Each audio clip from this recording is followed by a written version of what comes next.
guys, so today I'm going to talk about a few new beauty additions that I've sort of acquired over the last couple of weeks or so. I've been quite restrained with my spending this month, so hence no big haul video, no trips to Primark for me, but I have bought a few new beauty bits that I think you'd kind of like to see, so here we go. Makeup wise, I've got some things from Bourjois here that have come out quite recently. I think Bourjois at the moment are kind of on fire with new releases. They just seem to be bringing out things that really excite me. I've got the bronzing primer here, which a few people have talked about already on blogs and things, and I think it's going to be quite a big product for spring, summer, and it's actually supposed to be used underneath makeup, but I did use it like that and I found, because I'm quite fair, it just did nothing but make me look a bit orange. But I absolutely love this as an actual bronzer, so a cream bronzer. It's very similar to the Chanel Teint de Soleil. That's a little bit more hard and creamy, whereas this is more moussey, but it just buffs in to give you this most amazing sort of natural bronze look, completely seamless. So the second product I bought from Bourjois was their cream blush, and these again are also a new product that they've just brought out.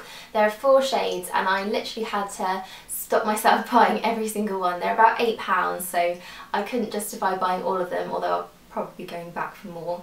I got one shade though. This is the colour number 1, Nude Velvet, and it's just the most perfect pinky, peachy, light kind of spring colour. It's amazing, and the texture of these are lovely too. They're sort of cream to powders, but not in a way that they look too cakey on the skin. They're very light and they blend in really easily, so I'm absolutely in love with these at the moment. I've definitely been bitten by the Este bug again this month. After being in love with the Barry jelly polishes for such a long time, I did find myself perusing the Este stands for quite a while, and I actually picked up 3 colours from them.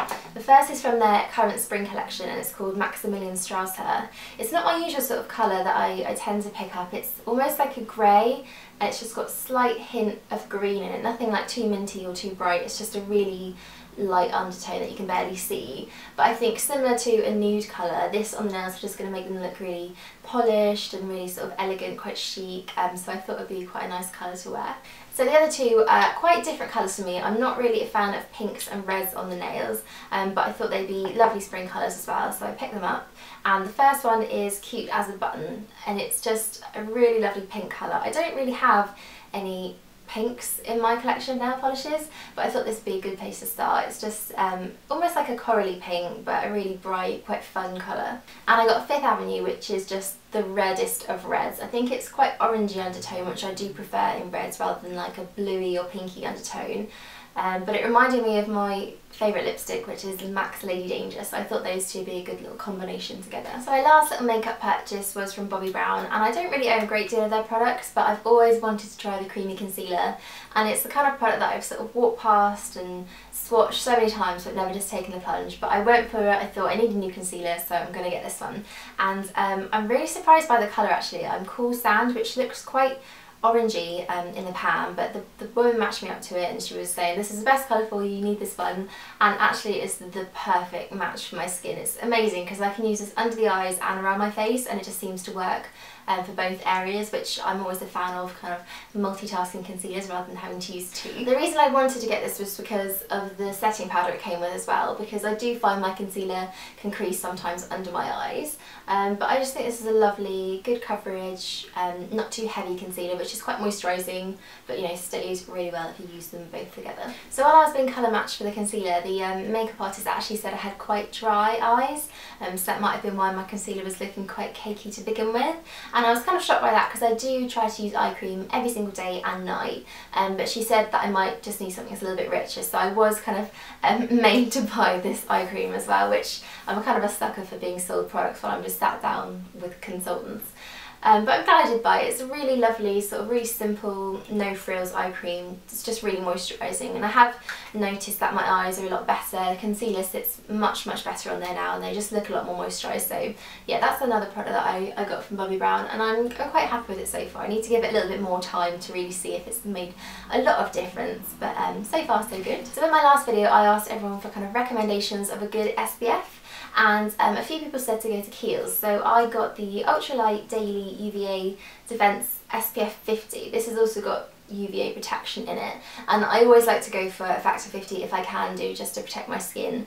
And I wear this whether it's raining or snowing or sunny outside. I think the skin is so delicate, it's always being kind of damaged by the sun no matter what weather you're in.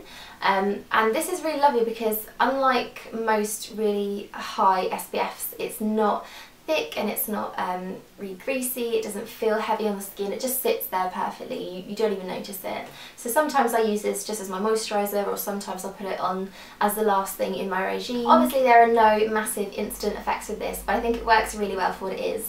I actually wore this on the last bank holiday Monday, and I was out in the sun for a good 5 or 6 hours, and my whole body ended up getting burnt, but my face just stayed absolutely fine, so this really did protect it. I actually ordered that online from Kiehls, and I love ordering from them because you always get to pick some samples to try as well. And I got the Midnight Recovery Concentrate, so it's only a tiny little 2ml size, although you do get quite a lot in there. But I've wanted to try this for such a long time. It's probably quite a similar product to the Este Lauder Advanced Night Repair in the way that it works overnight and it's just a lightweight serum. But yeah, I'm really excited to try that out, so I thought I'd just throw that in there. So I was at Clarins counter recently stocking up on eye makeup remover. Their instant eye makeup remover is my absolute favourite one, but that's nothing new, I've talked about that so many times. But they had an offer on in the store, which was actually a Boots, and you got £10 of Boots points when you bought 2 skincare products. So I saw this and sort of bought it on a bit of a whim. It's the Gentle Exfoliating Brightening Toner, and I have seen a few people talk about this. Lily Melrose did a post on her beauty blog about this, and it kind of really intrigued me because I'm not too into sort of the glycolic products, so like Alpha H Liquid Gold, it didn't really work for me, but this seems to be kind of like a much gentler version of that, so you can use it daily just as a regular toner before your moisturiser, and it just helps to really exfoliate the skin without the use of like a grainy sort of abrasive product. I haven't really used this for long enough to get a real impression of it, but so far my skin has felt really soft and my makeup's gone a lot better. I've actually noticed some of the pores around my cheeks where I get quite large pores have sort of shrunk down a bit, so that's always a good thing. The last skincare edition that I've bought quite recently is from Roche-Posay, and a couple of months ago I probably would have turned my nose up at this sort of thing. I would have thought it was completely unnecessary, and it's the Spring Thermal Water, which is literally just purified water in a can that you can spray. And I was actually watching a video from Into the Gloss with the facialist Isabel Bellis, and she was doing a video on how to clean your face properly, which seems like something you would just know, something that you wouldn't need to sort of learn about, but the way she went through how she uses products and the way you kind of, the motions you use on the skin, it was just really interesting. So I'll link it below if you want to go and watch that. But she actually uses this before and after she cleanses the skin, so spraying it on first to kind of like soften the skin and getting it ready for cleansing, and then last of all to kind of purify the skin, so to cancel out anything from regular tap water. And I thought it was just a really intriguing process, so I thought I'd give it a go.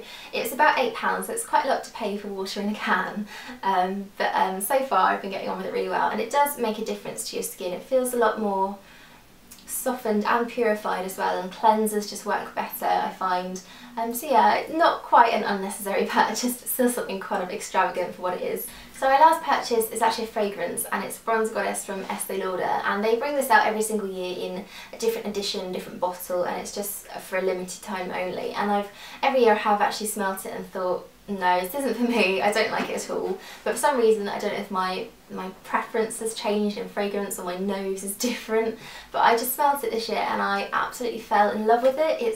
It's just like holidays in a bottle. It smells like coconut and like vanilla-y and just really deep and musky. Just the perfect summer fragrance, and I've worn it every single day since I got it. It's just, I'm addicted to it now. I think it's just the perfect spring summer fragrance. So those are all the products that I've sort of acquired over the last couple of weeks.